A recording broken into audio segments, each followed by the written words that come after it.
हमारे साबिक chief justice Balochistan high court और साबिक चीफ जस्टिस वफाकी शरीयत कोर्ट वो शहीद हुए हैं। ये सिर्फ एक मामूली नौइयत का वाक़या नहीं है। इंसानी जान इतनी जो है कीमती है, अगर किसी ऐसे इंसान को नुकसान पहुँचे जो शायद माशरे के लिए कोई इतना अर्जिश नहीं रखता हो, लेकिन जो बलूचिस्तान के साबिक चीफ जस्टिस को जिस बेदर्दी के साथ खारान में कत्ल किया, इसके बाद कलअदम तंजीम ने उसकी कबूलियत भी की। जनाब स्पीकर, ये हम सब के लिए एक लम्हा फ़िक्रिया है कि हम अपने जज हजरात की हिफाजत नहीं कर सकते जिन्होंने इस सूबे को, इस मुल्क को सर्व किया, जो इस मुल्क के आला तरीन आइनी ओहदों पर पहुंचा हो। उसकी सिक्योरिटी का अगर हम बंदोबस्त नहीं कर सकते और उस पर कलअदम तंजीमें जो उसके कबूल करके चले जाते हैं, तो ये हम सब के लिए लम्हा फ़िक्रिया है। जनाब स्पीकर, होना तो ये चाहिए था कि आज की असम्बली की तमाम कार्रवाई हम रोक कर इस मामला पर जो है डिस्कस कर लेते। असम्बली इस पर गौर फिक्र करती कि आया इस तरह के वाक़यात पे दर पे हो रहे हैं। हमारे लोग जज से लेकर जो है आम आदमी तक सारे गैर महफूज हैं। यहाँ पर भी आवाज़ें उठ रही हैं कि हम MPS को सिक्योरिटी फराहम की जाए। तो जनाब स्पीकर, सबसे बड़ी पहली चीज़ जो इंसान को ज़रूरत होती है वो है उसकी सिक्योरिटी, वो है अमन अमान। आप बेशक बाद में जितनी भी उसको सहूलतें दें, जितनी भी उनकी ज़रूरतें पूरी करें, रोड इंफ्रास्ट्रक्चर बनाएं, स्कूल बनाएं, अस्पताल बनाएं, लेकिन जब तक आपने उसे अमन अमान नहीं दिया, जब तक आपने उसे चैन की ज़िंदगी जीने का जो है वो मौके फराहम नहीं किए, वो हालात उसके लिए साजगार नहीं बनाए, तो उसके लिए कुछ भी नहीं हुआ है।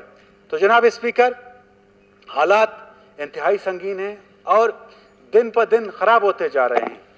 इस पर पूरी असम्बली को, हुकूमत को, सबको सर जोड़ के बैठना चाहिए कि आया हम किस तरफ जा रहे हैं। इसी तरह हम रोज़ाना लाशें उठाते रहेंगे, इसी तरह हम असम्बली में बैठ के लोगों की फातिहानी करते रहेंगे या अमलन कुछ करेंगे।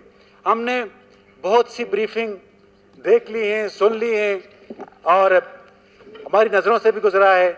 जो भी वाक़यात होते हैं हम असम्बलियों में, अखबारात में, सोशल मीडिया में उसकी मजम्मत कर देते हैं, लेकिन अगले दिन कोई और वाक़या हो जाता है। तो जनाब स्पीकर, हम सब के लिए लम्हा फ़िक्रिया है। इसके अलावा बलूचिस्तान में जो पिछले दिनों मकरान में वाक़या हुआ था, खुसूसन मेरे हल्के बुलेदा में 2 दिन पहले एक स्कूल को जलाया गया था।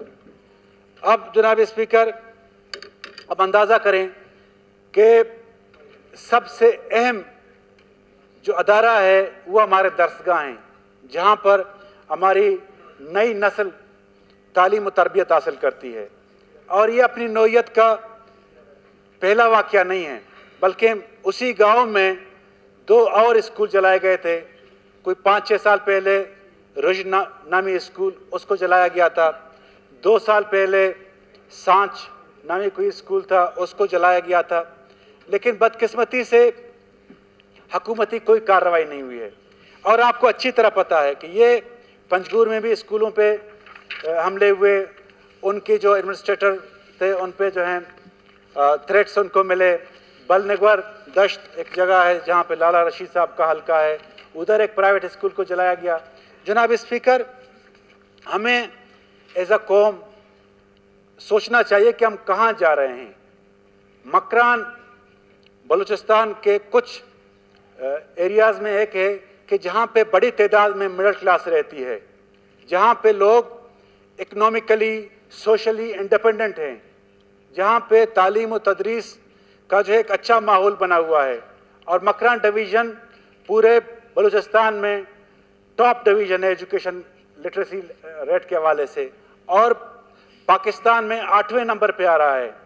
अगर इसी तरह हमारे प्राइवेट स्कूलों पे हमले होते रहे, और इस बात पे मैं बिला झिझक की बात करता चलूँ कि मकरान की जो तालीमी लेवल है उसमें अगर बेहतरी आई है तो उसमें प्राइवेट स्कूलों का अच्छा खासा एक किरदार है।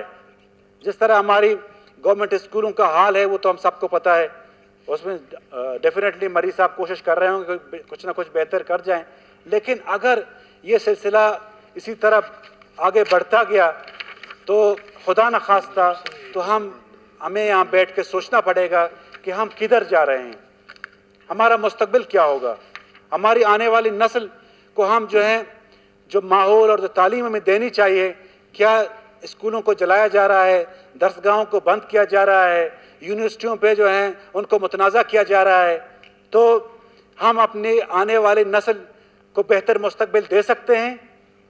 تو یہ بہت بڑا اور ایک عجیب نوعیت کا واقعہ ہوا ہے۔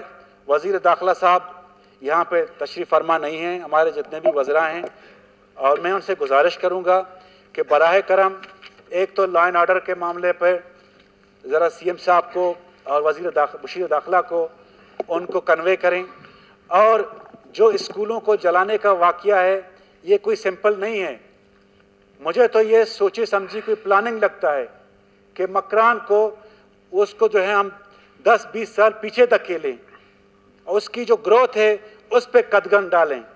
تو اس پر پوری اسمبلی کو غور و فکر کرنا چاہیے، جتنے بھی نمائندگان ہیں یہاں بیٹھے ہوئے ہیں ان کو اپنی انپوٹ دینی چاہیے۔ اسی سے متعلق بلیدی صاحب میں وہ دیتا ہوں اپنا ان کو بلاتے ہیں تفصیلی سارے ایم پی ایز اس سے آگاہ کیے جائیں گے، آئی جی صاحب ہیں، سب کو بلاتے ہیں اس پر۔